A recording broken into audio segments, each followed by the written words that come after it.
Hey, all right, everybody. Right, episode 5 on the e-bike build. I went to lean on my hand then and it wasn't quite there. Let me start again. Hey, all right, everybody. Episode 5 on the... Hey, all right. Episode 5 on the e-bike build. And you can see in front of me, I got the DNM upside down, whatever they're called, folks. USD8, that's what they're called. Not whatever they're called. USD8 to be precise. So we're going to talk about these and a few other things. Hopefully, the frame's going to turn up in this episode because I've just had an email from DPD. So hopefully, we should be looking at the frame as well as the forks. So let's crack on. Ahoy!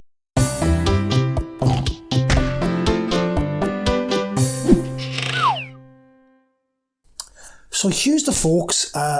Let's have a little bit more of an in-depth look at these forks because they do come with these adapters. They send 2 adapters either side, and I think these will fit the 203mm discs.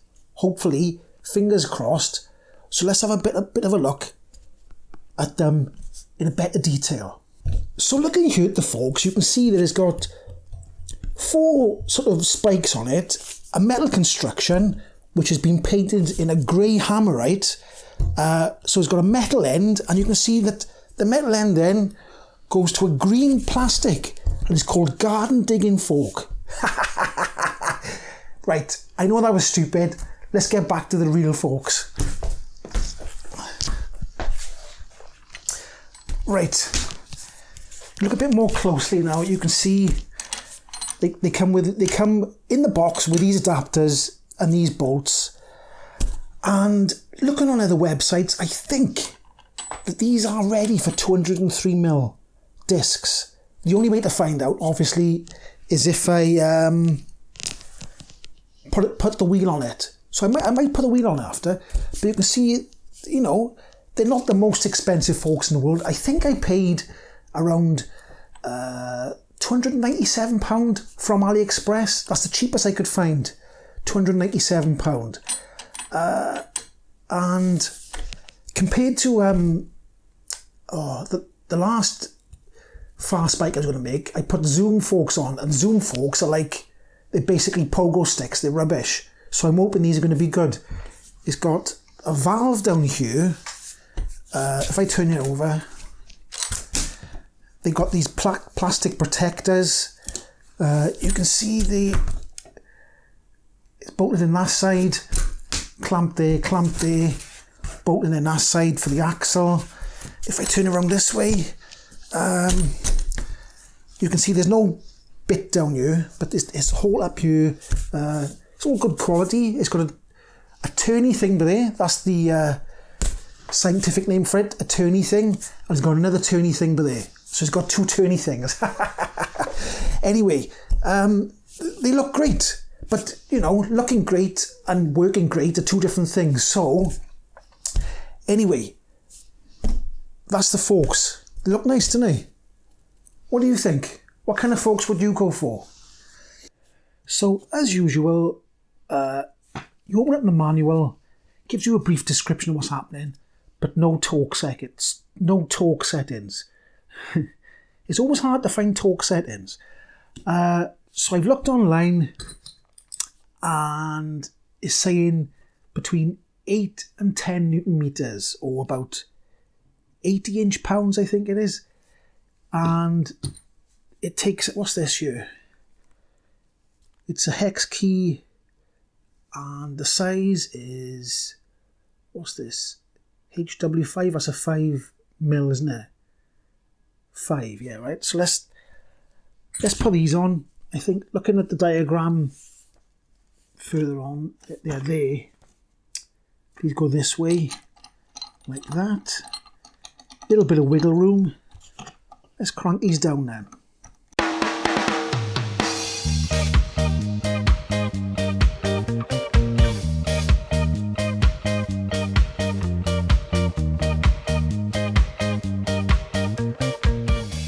So like I said, between 8 and 10 Newton meters. So let's try and go in between, let's go for 9 Newton meters, just for laugh, innit? We'll say 9. They've got the thread lock on them, so it should be fine anyway. But let's set it at 9. What's that? 9.03 Newton meters. It should be on 80 inch pounds. Okay.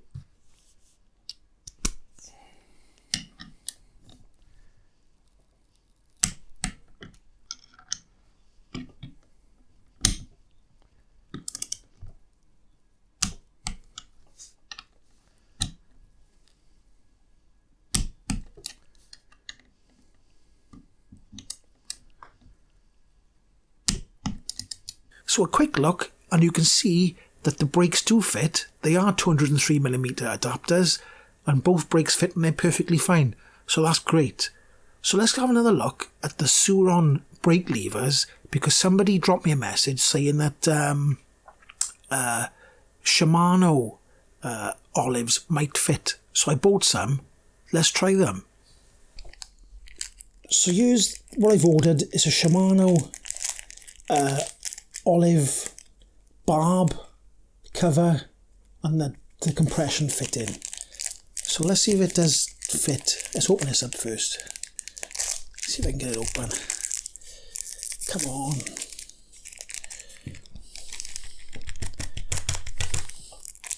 Doesn't want to come out. Come on, come out.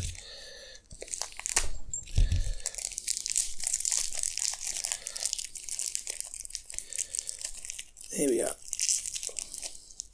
It's in there as well, right? Come on, come out. It's in there, it doesn't want to come out. There it is. Right. So we got them. So hopefully this is going to fit. We'll cut this one off first. I'll just put that under there. I hope this blade is sharp enough. And I'm going to cut this off here. If I can.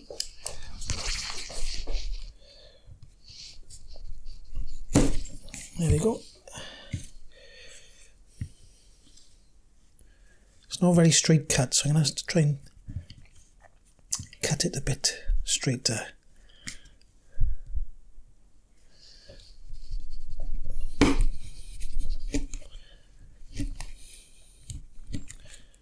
That's even worse. Let's try one more time.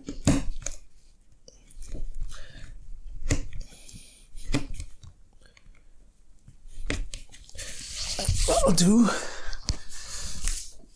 No, you've got to push this. Oh, wait a minute. Let's put that on there. Let's put that on there. And then that's got to go in there. Right? Now,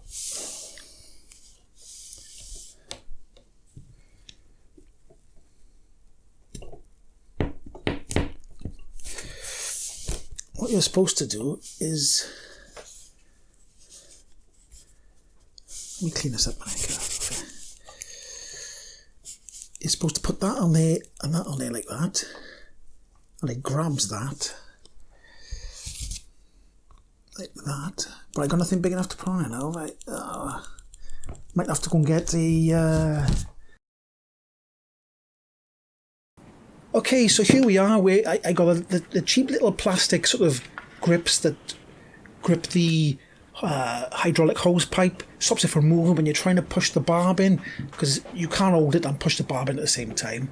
But what I did, I put it in vice grips, and then I get a piece of wood. I can push down on that piece of wood then, and the barb goes in, and it's all seemed to fit pretty well. The Shimano olive and the barb and the thing has all gone in. I've even put the brake on, put some fluid in, and nothing seems to be leaking out. Fingers crossed again. But I'm going to have to re-bleed it, because it's obviously it's air in the system, because the Suron levers had no mineral oil in them. So there is air bubbles in the system, but I'm going to have to back bleed them from the brakes up. And I obviously got twin brakes, which makes it twice as hard, twice as much air. Not nice. But anyway, I think it's going to work. And he said, you don't get many of them for £1. Oh, breaking news, just in. There was a knock at the door. Over to our roving reporter. Something's just turned up in the post. What can it be? Da, da, da, da, da, da. Oh, what is this then? Oh.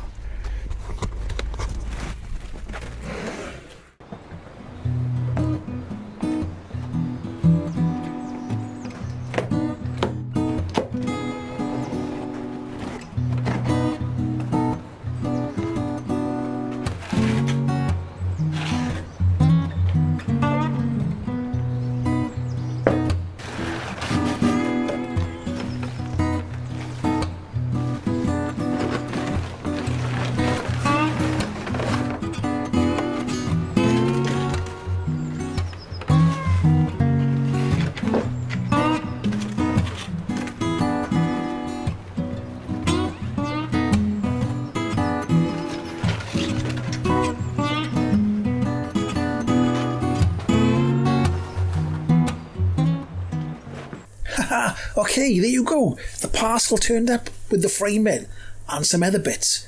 Nice having a nice parcel, isn't it? So in the next video, we'll have a look at the frame to compare it to the Chinese E-Enduro frame, which I did have before in a previous video. I did a build, I didn't finish it. But anyway, the Chinese frame quality isn't as good as the one from Europe. But we'll have a look at that in the next video. And all the other parts. We'll have a look at the shock and everything, and the stand, the bits I had with it. Any problems with the frame, we'll have a look at that as well. And if you like this video, give it a like, because, you know, it helps the traction of the video. If nobody likes it doesn't go anywhere, does it? If everybody likes it, then, you know, good stuff. Don't forget to subscribe, because if you subscribe, you'll see the frame next time. So subscribe, give it a like, come back next time. Ahoy!